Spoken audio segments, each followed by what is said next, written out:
Selamat datang di asuransi penyakit kritis. Nah, ini kenapa aku taruh di belakang teman-teman, supaya kalian bisa langsung tahu bedanya nih.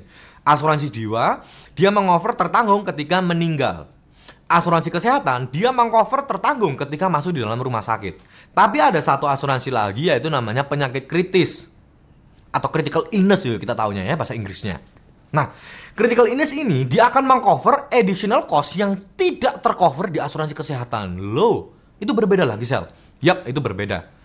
Sel, gimana dengan yang namanya santunan harian? Nanti kita akan ngomong itu di belakang lagi ya tentang santunan harian ini. Tapi kita akan ngomong dulu tentang asuransi penyakit kritis ini, teman-teman. Dimana, kalau kita tahu di dalam piramida ini di sebelah kanan saya. Nah, sebenarnya ketika seseorang masuk di dalam rumah sakit, ya kan? Itu sebenarnya banyak sekali di belakang additional cost yang tidak kelihatan oleh mata ini, teman-teman.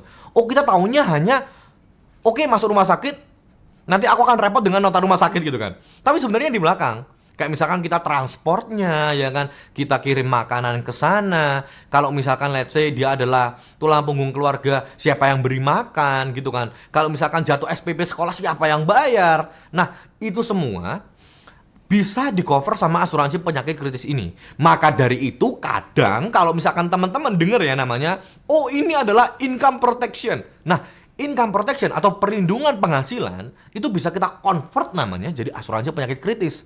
Cuma sudut pandangnya yang harus kita bedakan, teman-teman. Jadi ketika misalkan ada agen yang datang ke kalian, Bapak, Ibu gitu kan, saya membawa asuransi perlindungan penghasilan. Nah, itu kalian harus tanya, apakah ini asuransi penyakit kritis? Wah, kalian tembak.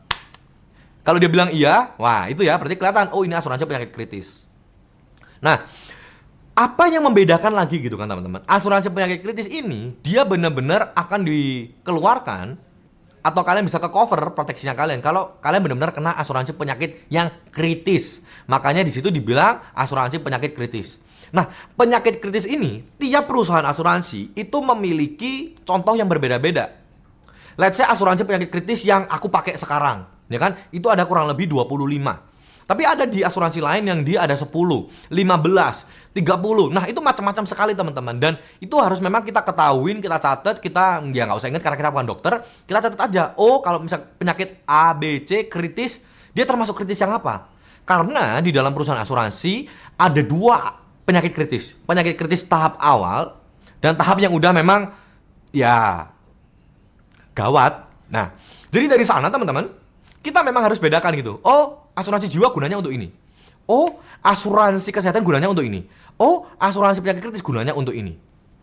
Nah, itu dia teman-teman guna dari asuransi penyakit kritis. Nanti di selanjutnya, aku akan memberikan satu contoh. Kamu sekarang di usia berapa, kamu perlunya apa, dengan satu chart yang akan aku berikan ke kalian, yang akan aku gambarkan sama-sama. Jadi kita akan ketemu di video selanjutnya mengenai kamu sekarang butuh apa.